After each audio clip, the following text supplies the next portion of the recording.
Sanbalani molweni yapshe tumelangi. Sanbalani molweni yapshe tumelangi. Sanibonani molweni abusheng tumelang sendongelela futhi sanamukela kuzo zithembu into kunaphila niphile nje.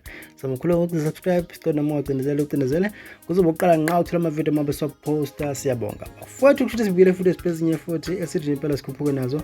La ngempela sithola khona isashisa ngempela. La khona sithola ukuthi ngempela indlamlenze isivele yamemezela ukuthize. Kusho into yenzekile ukuba ukuthi ngempela lapha indlamlenze ngawo lapha mhla ka-30 kuwona uMarch ibibungaza into eyenzeka ngomhla ka-30 March kuwona lapha ngempela o2019. Mawuzokhumbula ke ngomhla ka-30 March ku2019 kwenzeka ukuthi ngempela kwagcwaliswa iMoses Mabhida la ngempela igcwaliswa khona umculo kaMaskandi nje owodwa.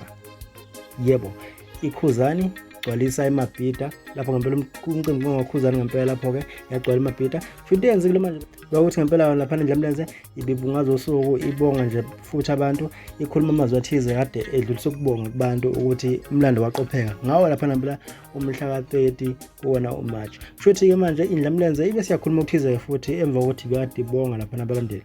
La khona ikhuluma khona indaba ethize bethinta ukuthi ngempela njengoba ziqhubeka zehla futhi ibalo ze-COVID-19 i-coronavirus nangempela futhi nama-restrictions nemigomo nayo nemigudu elandelwayo ihamba nayo ngempela i-corona ihamba ngokwehla njengoba manje sekuthi ngempela abantu sebevumelekile ukuthi bebe kwiveni eyodwa ngabe ngawube u-50% wayo i-capacity yayo iveni. Njengamanje futhi-ke indlamlenze nayo ibithembisa ukuthi khona okuzayo.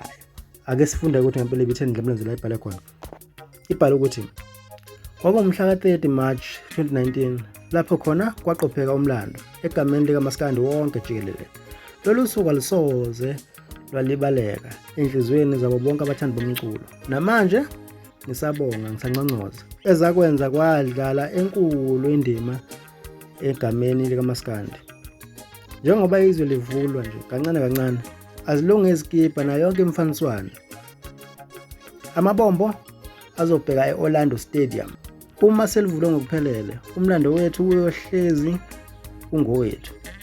30 March 2019 #gcwalisa iMabhida #kungami kungawe kungathi sonke. La ngempela afaka khona lapha ngempela ke ipost indlamlenze lapha yasifaka khona ivideo futhi ikhanyisa ama light nje mhlawumbe uyabona khona lapho leyo video leyo uyayifaka indlamlenze lapho ngempela ibungaza lona usuku olukhulu oku-30 March. Kodwa ngaphezulu into esitholile lapha sokuthi ngempela indlamlenze isilindele ukwenza okunye futhi. Mawuzokhumbula ke igcomelisha ilona lakhuluma qala ngendaba ukuthi kuyogcwaliswa iOrlando Stadium.